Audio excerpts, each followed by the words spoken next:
I'm Tracy Sabol. Tonight on EWTN News Nightly, Middle Ground. The Harris and Trump teams turn their attention to the Midwest with the election just 90 days away. Abortion in America. What a new report is saying about the number of abortions every month since the overturning of Roe v. Wade. ISIS in Iraq. An update on conditions for the faithful 10 years after the brutal invasion. We hear from Archbishop Bashar W. And Mission Impossible. Pope Francis has a strong reminder for the faithful about the power of God. These stories and more tonight. From EWTN, the Global Catholic Network, this is EWTN News Nightly. Thank you for being with us on the feast of St. Pope Sixtus II and companions. Our top story tonight, the race for the White House travels through the upper Midwest with just 90 days left until Election Day. GOP vice presidential nominee J.D. Vance and his Democratic opponents Kamala Harris and Tim Walz are hitting Michigan and Wisconsin on the very same day. White House correspondent Owen Jensen reports. Owen? Tracy, good evening to you. Both campaigns also had planned to head to North Carolina this week, but called off those rallies due to the threat of severe weather. However, today they were in the all-important, critical Midwest. At a police department near Detroit, GOP vice presidential nominee J.D. Vance says the federal government is making it hard for officers to do their job and blames Kamala Harris for illegal immigration that he says is leading to more crime. On day one, Kamala Harris, our border czar, suspended deportations. On day one, she proposed mass amnesty. On day one, she stopped building Donald Trump's border wall. And on day one, she proposed giving health care benefits and a whole host of other benefits to illegal aliens, encouraging them to come into our country. The result, he says, even Shelby Township, Michigan, far away from the southern border, is dealing with the consequences. I heard just today in the last couple of months about a mother and daughter who were just enjoying their day here in Shelby Township, and you had an illegal alien plow into them and kill this innocent mother and daughter. Meanwhile, in neighboring Wisconsin, Vice President Harris and her brand new running mate Tim Walz spend their first full day on the campaign trail and go after their GOP opponents. If he is elected, Donald Trump intends to give tax breaks to billionaires and big corporations. He intends to cut Social Security and Medicare. The pair holding a rally in the western Wisconsin city of Eau Claire, not far from Minnesota, where Walz is the governor. When Vice President Harris and I and everyone here talks about freedom, we mean the freedom to make your own health care decisions. Now, tonight, as for a future debate between Donald Trump and Vice President Kamala Harris, Trump told Fox News today he'll be debating Harris in the pretty near future. Separately, the new and controversial Title IX rule that went into effect last week, I asked the White House press secretary about it today. But critics say the new Title IX hurts women and girls. For starters, they say it will destroy women's sports by allowing biological men to compete directly against women in sports. Does the president share that concern? So let me just say, so there's still ongoing litigation, so I would have to refer you to DOJ, but more broadly, every student deserves the right to feel safe. Every student deserves the right to feel safe in schools. That's what the rule is all about. Now, I also asked the press secretary if the president will pull that new rule, and she said it's an ongoing litigation and declined to further comment any further. At the White House, Owen Jensen, EWTN News Nightly. All right, thank you. Oh, well, the primary season is almost officially over, and the stage has been set in a slew of House and Senate races after last night's primary elections in Missouri, Michigan, Washington, and Kansas. Capitol Hill correspondent Eric Rosales joins us now with a rundown of those key races. Eric. And good evening, Tracy. Yes, the biggest surprise for Democrats was Congresswoman Cori Bush. She lost her re-election bid in Missouri's first congressional district, becoming the second member of the Progressive Squad to lose a primary this election year. Her race drew millions, more than $12 million alone in spending by the American Israel Public Affairs Committee, which has targeted candidates that it doesn't deem that is as sufficiently pro-Israel. We will keep supporting a free Palestine a free Congo, a free Sudan, and keep opposing genocide and human rights abuses worldwide.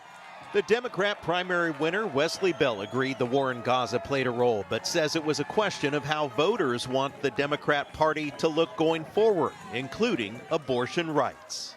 Progressives should actually make progress. And that's what I've done my entire career. We have big challenges that we need to address. We need to ensure that a woman has a right to choose. Bell now heads into November as a strong favorite. In Michigan, the race is on to replace retiring Senator Debbie Stabenow, who joined the Democratic primary winner last night, Congresswoman Elisa Slotkin, to let voters know her views on abortion. We don't live in a world where you can just assume things will work out. That means actually having a plan to pass the John Lewis Voting Rights Act, actually having a plan to pass Roe v. Wade, actually having a plan to protect IVF. Former Republican Congressman Mike Rogers won his primary and will take on Slotkin. He says liberal Democrats are not in touch with voters struggling right now.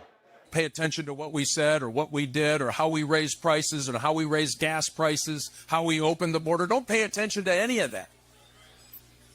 I want you to listen to the things that I have to say. We have to stand up and let people understand that there are people behind these decisions. And by the way, votes are still being counted in Washington State's 4th congressional district. That's between former NASCAR driver Gerald Sessler and who is actually backed by former President Donald Trump. He's currently leading Republican Congressman Dan Newhouse. You may recall that Newhouse was one of the few Republicans who voted to impeach Trump after the January 6th riot at the Capitol. Trump also notched up endorsement wins in Missouri's 3rd district and Kansas's 2nd congressional district last night. At the Capitol, Eric Rosales, EWTN News Nightly. Well, a new report says since the overturning of Roe v. Wade, the number of monthly abortions in the U.S. has gone up. According to the pro-abortion group We Count, the increase is due in part because some Democrat-controlled states are protecting those who can prescribe medical abortions to those who live in places with an abortion ban. The study also says abortions fell to almost zero in states that have bans in place. This comes as abortion is set to play a key role in the upcoming election, with ballot measures appearing in multiple states. For more, let's bring in Michael New, Senior Associate Scholar at the Charlotte Lozier Institute and a professor at the Catholic University of America. Michael, good to be with you. First off, your reaction to the report. Well, first, I think there's some reason to be skepticism. Society for Family Planning, which released this report, really had no previous experience doing abortion estimates prior to Dobbs. And their state-level estimates are, in many cases, a lot different than the state-level estimates provided by the Guttmacher Institute. For instance, for New Hampshire, they estimate 24% more abortions than Guttmacher. For Maryland, they estimate 16% more abortions than Guttmacher. So I'm not entirely convinced that abortions have gone up the way this estimate or the way this study projects. Michael, for those unfamiliar, talk to us a bit about how the telemedicine loophole, how that's led to an increase in abortions. Sure, that there are shield laws that are put in place that protect abortion doctors in places like California and Massachusetts and other politically liberal states. They can go ahead and prescribe abortions by telehealth to women who reside in states with pro-life protections like Alabama and Mississippi. They can interface with this abortion doctor through some Zoom or another interface and get a chemical abortion pill delivered. And again, the women can obtain these abortions without an in-person medical exam. Yeah, and states that border those with bans have seen big increases in abortions, primarily from women traveling from out of state to obtain those abortions. What else do you think can be done to stem this type of activity? Well, there's a couple of things. First off, one thing the report doesn't mention is that many politically liberal states have really made their abortion policy a lot more permissive in recent years. Within the past few years, Illinois, Maine, Rhode Island, the Medicaid programs in all three of these states started covering elective abortions. Illinois repealed their pro-life parental involvement law. Massachusetts weakened its pro-life parental involvement law. In Minnesota, Governor Walz, who was just chosen to be the Democratic Party's VP nominee, he signed legislation that ended his state's waiting period ended his state's informed consent law, and also even ended provisions that would protect preborn children after botched abortions. So again, I think what can be done is kind of strengthening the laws that are in place, not weakening them, not making them more permissive. Michael, we have a little less than a minute left. Final thoughts and also your big takeaway. Well, I think there's reasons to be skeptical of these numbers. I would like viewers to know that we have very good evidence looking at birth data that those states that have passed strong pro-life laws are saving lives. Right. Abortions are hard to count, but babies are easy to count. There's 3 very good studies out of Texas looking at birth data that shows the Texas Heartbeat Act has saved over 1,000 lives every month. So we shouldn't despair. The pro-life laws we've worked hard to pass are still making a difference. Well, Michael, always good to be with you and to get your insights. God bless. Thank you. All right, now to the Middle East, where Israel has issued new evacuation orders in parts of northern Gaza. The territories were among the first to be hit after the war began last October. This comes following more rocket fire into Israel. And Israelis are preparing for the worst amid threats from Iran following the killing of Hamas leader Ismail Haniyeh. Meanwhile, Hamas has chosen Yahya Sinwar, the mastermind of the October 7th terror attacks, to be its new leader. He is said to be hiding in Gaza and to have closer ties to the armed wing of the militant group. U.S. Secretary of State Antony Blinken says that Sinwar has the power to ensure a ceasefire deal. While Ukraine has launched a rare cross-border attack into Russia, which President Vladimir Putin called a large-scale provocation. The shelling hit the area of southwestern Kursk region. The Kremlin claims hundreds of Ukrainian troops, along with tanks and armored combat vehicles, crossed the border. If confirmed, this would be the largest incursion by Kyiv since the start of the war in 2022.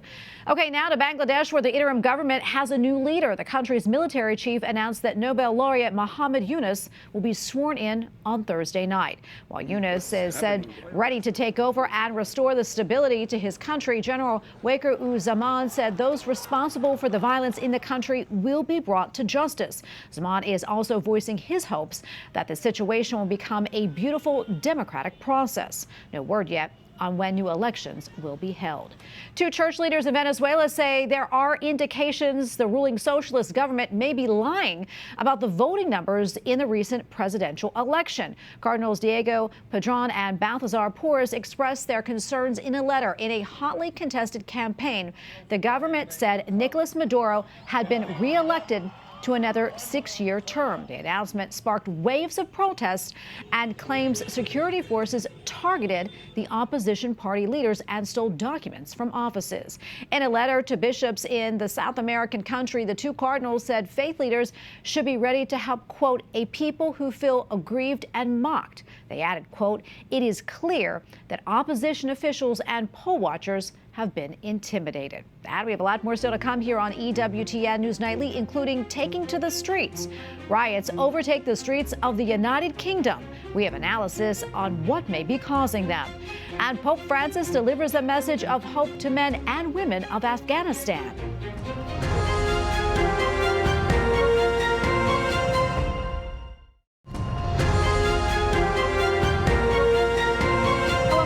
A week of violence, cities and towns in the UK are on high alert. Police say they are bracing for more than 100 possible events and 30 counter-protests tonight. It started with a stabbing rampage that left 3 young girls dead in the seaside community of Southport. A 17-year-old born in Wales whose parents are from Rwanda has been charged with the crimes. However, the violence sparked due to the spread of misinformation about the suspect, who was falsely identified as a Muslim immigrant. Rioters spouting anti-immigrant slogans attacked mosques and hotels housing asylum seekers, with reports emerging of violent counterattacks in some communities.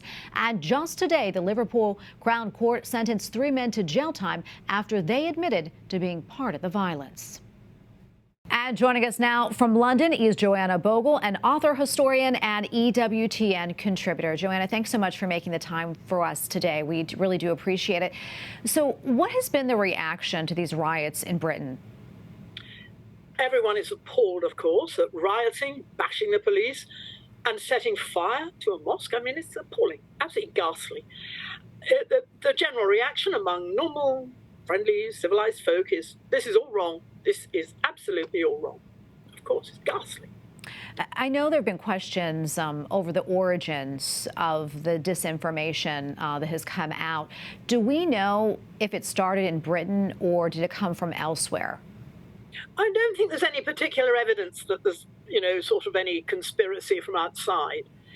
I think one difficulty is that there is a good deal of resentment among all sorts of people, but especially among angry people who have nothing much else in their lives and so on, over the very high level of Islamic immigration over the last 20 or so years. So anything that feeds into that is going to be unpleasant. Also, hot weather, people with nothing much to do with their lives. I don't think you have to look for sources of disinformation. You can sense a very unpleasant and febrile atmosphere, which is not there among most decent folk who want to get on with everyone. Most folks like to get on with folks. I don't think one should, however, look further than there is a tension, especially in some cities, where people who don't have much to live by because they're not Christian, the church seems very remote from most people, and where family life breaks down. More boys and girls are born out of wedlock than in. Lots of people don't have a sense of a family structure that keeps you well behaved and on good terms with the neighbours who also have a family structure. Where that's going, you get bad behaviour. I don't think you need to look very far to sort of see how something that can be fanned into flames is fanned, because the normal things that keep a well behaved are not there. Absolutely. Joanna, do you see any signs of the tensions kind of, tampering down a bit? I don't know what's going to happen next. I think it would be good if the Prime Minister and others, and he's in a position to do something, I'm not, you're not, appeal to our sense of patriotism, of being British. We can make a go of this. We really can. We are a nation that's been going for many years.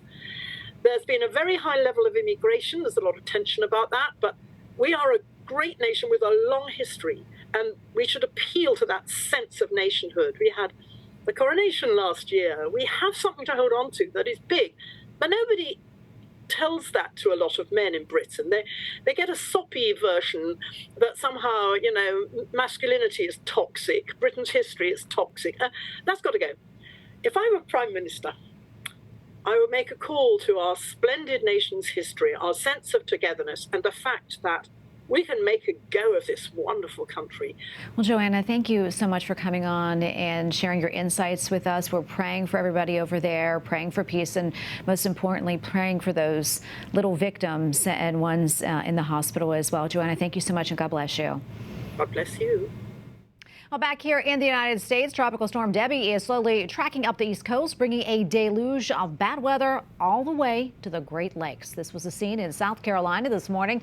The system submerged streets in waist-high floodwaters. Maximum sustained winds have increased to nearly 60 miles per hour. Debbie is moving very slowly across southern states, which means it could result in high rainfall totals. Up next on EWTN News Nightly, a recovering community. ISIS drove thousands of Christians into exile 10 years later.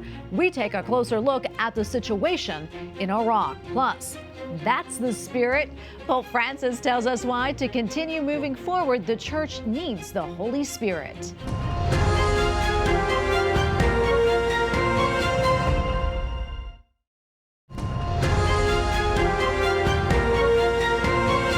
The 10th anniversary of the ISIS invasion in Iraq, and the Christian community there is still recovering.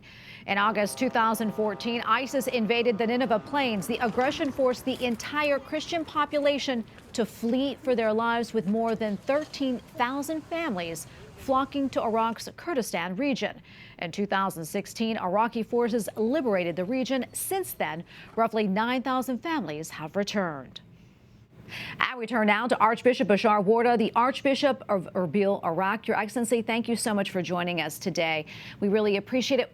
What do you remember most about that time 10 years ago? What was it like then, and what are you hearing from people who were forced to flee? Well, the most, horrific scene was seeing all of these families coming with almost nothing, coming to the churches and getting inside the church buildings, the schools, the streets, and what you call the gardens of Ankawa, and all the streets of Ankawa were full of almost over 13,000 families. And you could really see the cry, the exhaustedness, because some of them walked probably 14 hours just to reach to Ankawa. And there were so many whys. Why this happened to us, why we were left alone, why God have allowed this. A lot of these whys were there.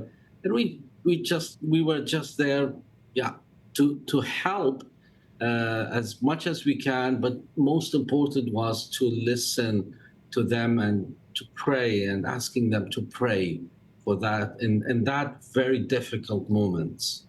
What is life like today, especially for the faithful? Are there signs that things are returning to normal?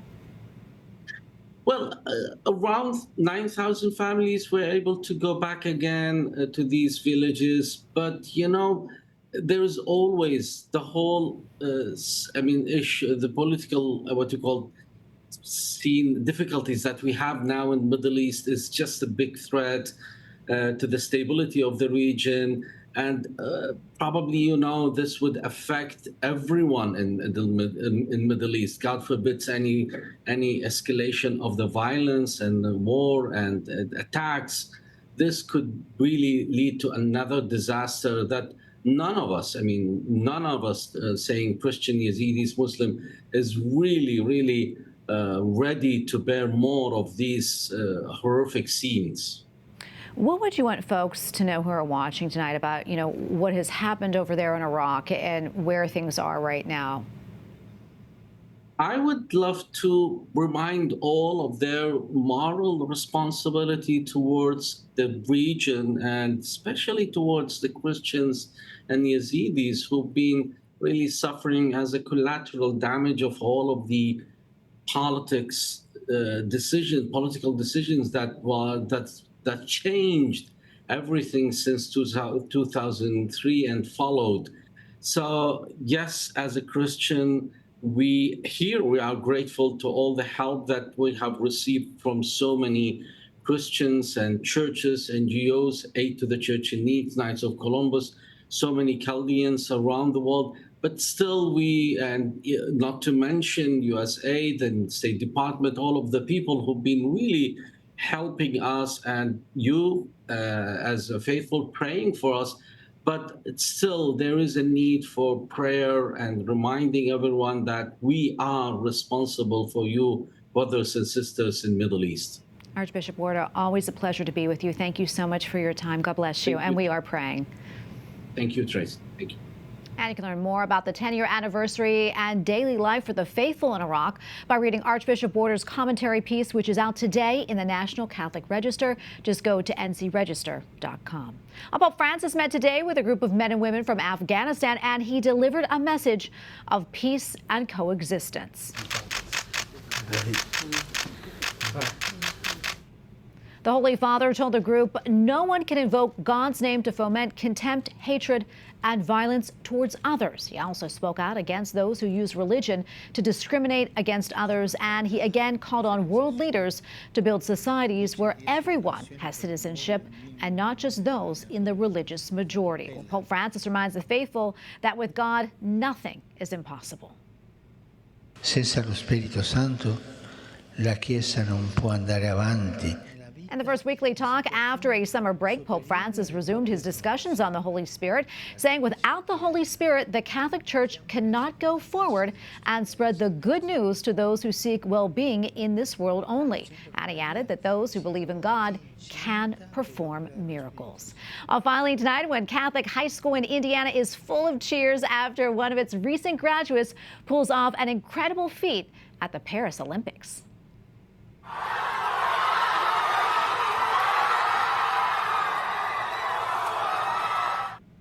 Cole Hogger, an alumnus of Cathedral High School in Indianapolis, broke a major Olympic record when he won the men's 1,500-meter race, sprinting up from third place with just 10 seconds left. After the race, he thanked Cathedral High for his success, adding that in the last few seconds, he felt he was carried to the finish line by the stadium and by God. And we thank you for watching tonight. Remember, you can follow us on social media, Facebook, X, and Instagram at EWTN News Nightly. I'm Tracy Sabol. Good night and God bless.